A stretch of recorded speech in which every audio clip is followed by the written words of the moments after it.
এটা অনেক বড় একটা আমার জন্য খুশির সংবাদ যে আমি যে সকল লেখালেখি করার কারণে দীর্ঘদিন কারাগারে ছিলাম। মোট 3 দফায় মোট 5টি মামলা দেওয়া হয় আমাকে। মোট 39 ইয়ার্স, 39 বছর সাজা দেওয়া হয়, 39 বছর। আর যে লেখাগুলির কারণে আজকে আমার জীবনে এতগুলি পরিবর্তন, এতগুলি কারাবাস, সেই লেখাগুলি আজকে মননবদ্ধ হচ্ছে, বই আকারে বাজারে আসছে।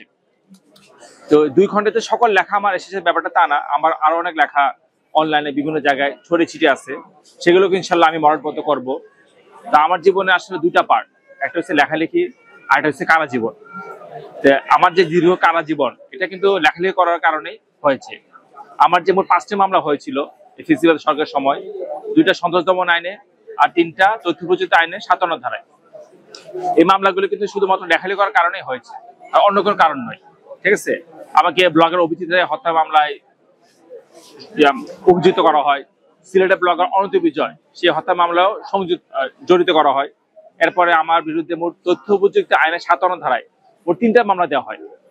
প্রত্যেকটা মামলারই যে জব্দ তালিকা সেখানে লেখালেখি কথাই বলা আছে। ফারি ব্লগে বিভিন্ন লেখা, ফেসবুকে বিভিন্ন লেখা, অভিজিৎ রায়, আসিফ মহিউদ্দিন, তসলিমা নাসরিন, প্রথম সিন যেসব নাস্তিক ব্লগার যারা আল্লাহ রাসূলকে নিয়ে কটূক্তি করেছিল, উম্মুল মুমিনিন যাদের কিনা অশ্লীল লেখালেখি করেছিল, তাদের বিরুদ্ধে যখন আমি লেখালেখিগুলি করেছিলাম, তো সেই লেখাগুলি কিন্তু মামলার জব্দ তালিকায় নথিভুক্ত করা হয়, মানে চার্জশিট যেটা বলা হয় আর কি। তো এটা আসলে আমার লেখাগুলি আসলে যদি বই আকারে না বের করা হতো তাও সংরক্ষণ থাকতো। কিভাবে থাকতো? কোর্ট কাছারির মহাফেজখানায়, হাইকোর্টে আমার যে অভিজিৎ রায় হত্যা মামলায় যে কাগজগুলি দেওয়া হয়েছে সেগুলো কিন্তু হাইকোর্টে নথিভুক্ত করা আছে। পরে সাইবার কোর্টে যে আমার মামলাগুলো সেগুলো কিন্তু ঢাকা দায়রা জজে, ঢাকা সাইবার কোর্টে যে রেকর্ড লিবি রেকর্ড রুমে আছে। কিন্তু এগুলি তো থাকলে সাধারণ মানুষ তারা এই লেখাগুলো পড়তে পারে না, শুধুমাত্র আইনজীবী জজ তারাই এই লেখাগুলো পড়তে পারতো। এটা আমার খুব ইচ্ছা ছিল যে লেখাগুলি করার কারণে আমি দীর্ঘদিন জেল খেটেছি, সেই লেখাগুলি দেশের মানুষ জানুক, তারা বুঝতে পারুক যে সেই সময় নাস্তিকরা কি পরিমাণ ইসলাম ধর্মকে আক্রমণ করেছে, আল্লাহ রাসূলকে নিয়ে ব্যঙ্গ করেছে। দীর্ঘ প্রায় 1 যুগের ডিফারেন্স এই জেনারেশন, আমার এই যে জেনারেশন জেনজি বা জেড যেটা বলি আর কি, তারা তো এই সময়ে তারা ছিলই না বলতে গেলে। ঠিক আছে, তারা কোনো ধারণাই নাই সেই সময় মানুষ কি পরিমাণ ইসলাম বিদ্বেষী হয়েছিল। তো আমাদের সময় সদালার ব্লগটা ছিল খুব জনপ্রিয়, সদালার ব্লগ। তো ওইখান থেকে আমরা অনেক লেখালেখি রিসোর্স পেয়েছিলাম। দুঃখজনক হলে সত্য, পরবর্তীতে ফেসিবাদ সরকারের কারণে সদাল ব্লগটা বন্ধ হয়ে যায়। তা আমি লেখালেখি যে হেল্প অনেকগুলো পেয়েছি সদাল ব্লগ থেকে।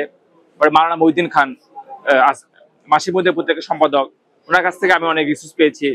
তাফসির মারিফুল কুরআন, মুফতি শফিউর রহমতুল্লাহ আলাহি, ইমাম গাজ্জালি, তাদের কাছ থেকে আমি অনেক কিছু শিখতে পেরেছি। তা আমার এই বইয়ে আপনারা দেখবেন যে রেফারেন্স আছে প্রচুর। আমি যাদের কাছ থেকে বিভিন্ন রিসোর্স পেয়েছি আমি তাদের নাম যুক্ত করেছি আমার এই লেখায়। ঠিক আছে, কিন্তু আমি কারাগারে থাকতে আমার জীবনে একটা ধাক্কা আসে। আমি দেখি যে আমার অনেক লেখা এডিট করে, কপি পেস্ট করে একজন সেলিব্রিটি চালিয়ে দিয়েছে তার নিজের নামে। এটা আমি খুব কষ্ট পেয়েছিলাম। কারাগার থেকে আসলে তথ্যের আদান প্রদান করা খুব কঠিন, কারাগারে কলম নিষিদ্ধ, সরকারি ফোন পাই না। এরপর আমি চেষ্টা করেছিলাম ওই সকল প্রশাসনকে জানাতে যে আমার এই লেখাগুলি তারা ওই ব্যক্তি চুরি করেছে, তার নিজের নামে ছাপিয়ে দিয়েছে, কিন্তু তারা তেমন একটা গুরুত্ব দেয় নাই। তা আমার যে ফারিবুল সমগ্র এই ভূমিকাতে আমি তার চুরির কথাগুলি উল্লেখ করেছি রেফারেন্স সহকারে, যে আমার কোন কোন লেখাগুলি ফারির ব্লগের সে চুরি করেছে, নিজের নামে ছাপিয়ে দিয়েছে।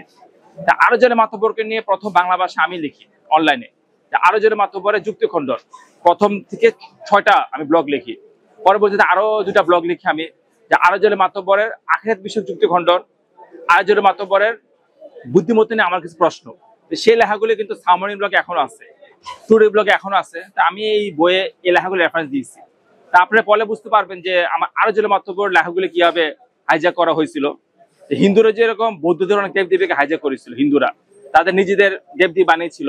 তা আমার লেখাগুলি কিভাবে চুরি করা হয়েছে এটার একটা রেফারেন্স আমি ভূমিকাতে উল্লেখ করেছি লিঙ্ক সহকারে। তা আমার পুরোনো লেখাগুলি আমি আবার ইনশাল্লাহ বই আকারে বের করব। ফারি ব্লগে আমি তো মূলত ব্লগার, ফারি ব্লগে লেখালেখি করেছি, সামরিন ব্লগ, নাগরিক ব্লগ, আমার ব্লগ, টুডে ব্লগ। তো ওই সকল ব্লগ কর্তৃপক্ষ ছিল নাস্তিক, তারা আমার আইডিকে বারবার ব্যান করেছে। তো দেখা গেছে লেখা মুছে নাই কিন্তু আইডি ব্যান করে দিয়েছে। এরপরও ছড়ে ছিটিয়ে আছে আমার লেখা বিভিন্ন ব্লগে, আমি এইগুলি উদ্ধার করার চেষ্টা করছি। আমি তাদের অনুরোধও করছি যে আমার লেখাগুলোর জন্য তারা ফেরত দেয় আর কি। ইনশাল্লাহ এই ফারিবুল রচনা সমগ্র আরো পরবর্তী 2টা খণ্ড বের হবে। আমার ফেসবুক স্ট্যাটাস গুলি নিয়েও আমি বই বের করব। এরপরে কারাগারে যে দীর্ঘদিন ছিলাম আমি, দীর্ঘ 11 বছর, সেটা নিয়ে আমি বই লিখবো। তা আমার একটা অনুরোধ আর কি, যারা আমার লেখা চুরি করেছে। এখানে একটা জিনিস আমরা জানতে চাচ্ছি যে আপনি যে উম্মাহাতুল মুমিনিনদের সম্পর্কে যে লেখাগুলো লিখেছিলেন, ওই সময় আপনার মনের অবস্থাটা কেমন ছিল? আচ্ছা বা আপনি যখন দেখলেন যে বাংলার ব্লগ জগতে এক শ্রেণীর শাতিল, তারা ইসলাম বিদ্বেষী, তারা আল্লাহ এবং তার রাসূলকে নিয়ে গালিগালাজ করতেছে, কটূক্তি করতেছে, এবং তখন আমরা দেখেছি আপনি খুব ধারালো ভাবে তাদের প্রতি উত্তর দিয়েছেন। ওই প্রেক্ষাপটটা যদি আপনি সংক্ষেপে একটু আমাদের পাঠকদের। আচ্ছা, এখানে একটা ব্যাপার বলে যে একটা মামলা যখন বিচার নিষ্পত্তি হয়, সাক্ষ্য গ্রহণ শেষ হয়, তখন একটা চ্যাপ্টার থাকে, এটাকে বলে 342 আত্মপক্ষ সমর্থন। তা আমি সেই 342-তে সরাসরি অভিজিৎ রায়ের বিরুদ্ধে লিখেছিলাম, লিখিত ডকুমেন্ট শেখ হাসিনার বিরুদ্ধে বলেছিলাম যে অভিজিৎ রায় যে 3 জন উম্মুল মুমিনিন এদেরকে কনকিউবাইন, রক্ষিত হিসেবে অভিহিত করেছিল, রক্ষিতা। সেটাকে আমি রেফারেন্স সহকারে উল্লেখ করি, এবং আমার দৃঢ়তার কারণে মামলার যে আইও, ইনভেস্টিগেশন অফিসার, তদন্তকারী কর্মকর্তা, সেটা চার্জশিটে নথিভুক্ত করে যে অভিজিৎ রায়ও আল্লাহ রাসূলের সম্মানিত স্ত্রীদেরকে নিয়ে কটূক্তি করত। এটা আমার দৃঢ়তার কারণে চার্জশিটে অন্তর্ভুক্ত হয়েছিল। এবং আমি জন্মদিতে রেফারেন্স সহকারে দেখিয়েছি যে মুক্তমনা ব্লগে অভিজিৎ রায়ের ব্লগে কোন কোন জায়গায় আল্লাহ রাসূলের স্ত্রীদেরকে নিয়ে, সম্মানিত স্ত্রীদেরকে নিয়ে কটূক্তি করা হয়েছে। তো এই লেখাগুলি, এই জন্মদিনটা কিন্তু নথিভুক্ত করা হয়েছে হাইকোর্টে লিখিত আকারে।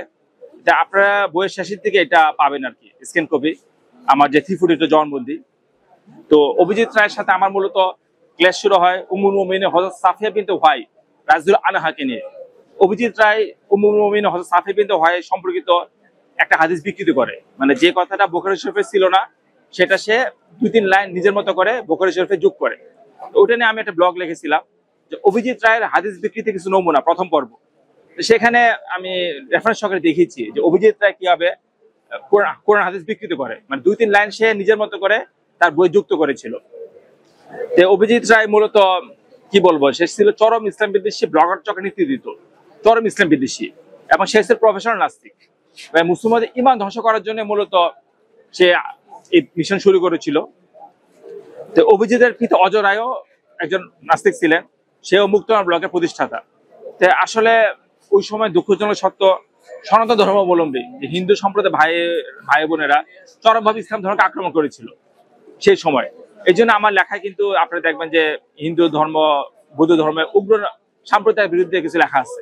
তো এটা আসলে তখন লিখতে আমি বাধ্য হয়েছিলাম, কিন্তু এর মানে এই না যে আমি তাদেরকে ঘৃণা করি। কিন্তু এই লেখাগুলোর মাধ্যমে আপনি একটা ধারণা পাবেন যে সেই সময় হিন্দু সম্প্রদায়ের লোকেরা কি পরিমাণ ভাবে ব্লগ জগতে আল্লাহ রাসূলকে আক্রমণ করেছিল। আমি এখানে একটু অ্যাড করতে চাই যে আপনি যখন এই বই লেখালেখি করেছেন, আজ থেকে প্রায় 1 যুগেরও অধিক, প্রায় 1.5 যুগ হয়ে যাবে। তো ওই সময়ের যে প্রেক্ষাপট ছিল আর আজকে আমাদের যেই নতুন জেনারেশন, তারা কিন্তু ওই অবস্থাটা অনেকেই প্রত্যক্ষ করে নাই, নতুন জেনারেশন। তো এই নতুন জেনারেশনের সামনে কিন্তু এখনো আমরা দেখি সারা বাংলাদেশে বিভিন্ন ক্ষেত্রে শাতিব আল্লাহ এবং তার রাসূলকে নিয়ে কটূক্তি করছে। আমরা দেখেছি রাসূলকে নিয়ে অবমাননা করেছে, সর্বশেষ কোরআনকে নিয়ে তারা নাউজুবিল্লাহ অনেক অবমাননা করেছে। তো কিন্তু তাদের আবার বিপরীতে সেই স্কুল কলেজের ছাত্ররাই তাদের প্রতিরোধ করতেছে আলহামদুলিল্লাহ।